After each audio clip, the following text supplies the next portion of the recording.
نو راځو jQuery کې موږ سره د stop میتھډ دی او ګورو دا موږ سره څنګه کار کوي. stop چې کوم میتھډ دا موږ انیمیټ میتھډ سره او سونه چې موږ انیمیشن میتھډز وی لکه شو هایډو فیډو سلاید اپ سلاید ډاون د ټول سره موږ دا میتھډ استعمالولای شو.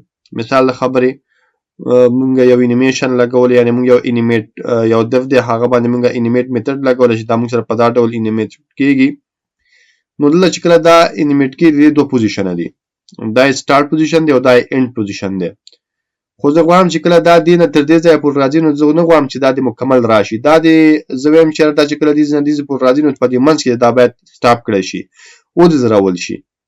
نو دې له خاطر بیا موږ کولای شو د سټاپ له میتھډ څخه استفاده وکړو.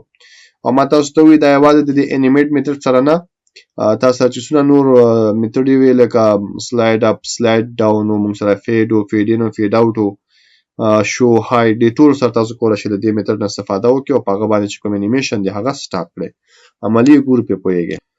نو زه راځم یو نیو فایل کریټ کوم او نیو فایل ته به موږ سنوم ورکو 9 درس دی زمونږ نو ورکوم 9 ورته وایي چې دا زمونږ سټاپ میتھډ دی stop.html کوډ ورته دا چې کوم انیمیټ موږ اخیستی هم دغه کاپي کوم دلته پیسټ کوم ورته او د دې فایل چې کوم پات دی هغه هم زه کاپي کوم.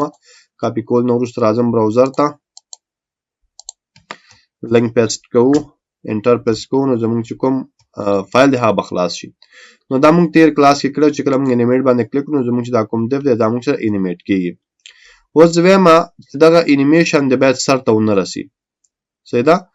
کله سفاري لوډ کوم انیمیټ کلیک کوم نو زموږ دیف داسې راځي بیا لاندې راښکته کیږي بیا داسې ځي.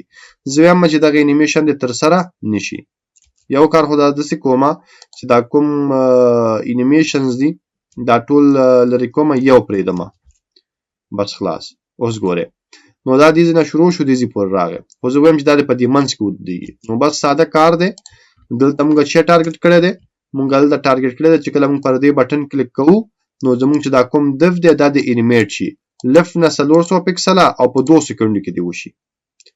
نو دلته به زه یو بل بټن اخلم او دې ته به زه نوم ورکوم سټاپ او اوس به زه دا بټن ټارګټ کوم او بیا به ورته وایم چې څه باید وشي. نو دې ته زه مجبور یم چې آی ډي ورکړم نو دې ته ورکوم چې انیمیټ اني آی ډي ورکوم او دې بل ته سټاپ آی ډي ورکوم دا مې ورکوم. نو دې په ځای ورته اني لیکم ځکه بټن یې دوه شي موږ سره او دلته اوس راځم بټن چې موږ سره یو بټن ده آی ډي سټاپ ده صحیح شو. دلته به هم د آی ډي علامات شو ځکه دواړه آی ډیانې دي موږ سره.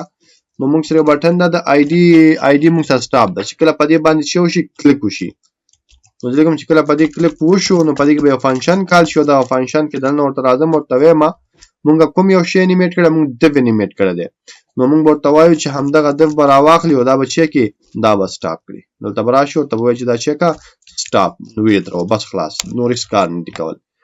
نو ما ورته وایي چې کله په دې اني بټن کلیک کیږي نو زموږ چې کوم دا دف دی دا د انیمیټ شي بیا مې وایي چې کله په دې سټاپ بټن کلیک کیږي نو دا دف چې دا دی ودرېږي. نو که زه راشم سفاري لوډ کوم نو ګوره انیمیټ مې کلیک کو دف روان دی صحیح شو. سفاري لوډ کوم اوس کلیک کوم چې کله په سټاپ کلیک کوم نو زموږ دف ودرېدو صحیح شو. سفاري لوډ کوم ګوره روان دی چې کله سټاپ کلیک کوم نو ودرېږي. نو کوم ځای کې چې ته ودرول غواړې هلته په سټاپ کلیک تاسو سره به ودرېږي. نو دا یو وړوکی فنکشن دی تاسو کولی شئ د دې په واسطه کوم انیمیشن چې روان دي هغه ودروئ.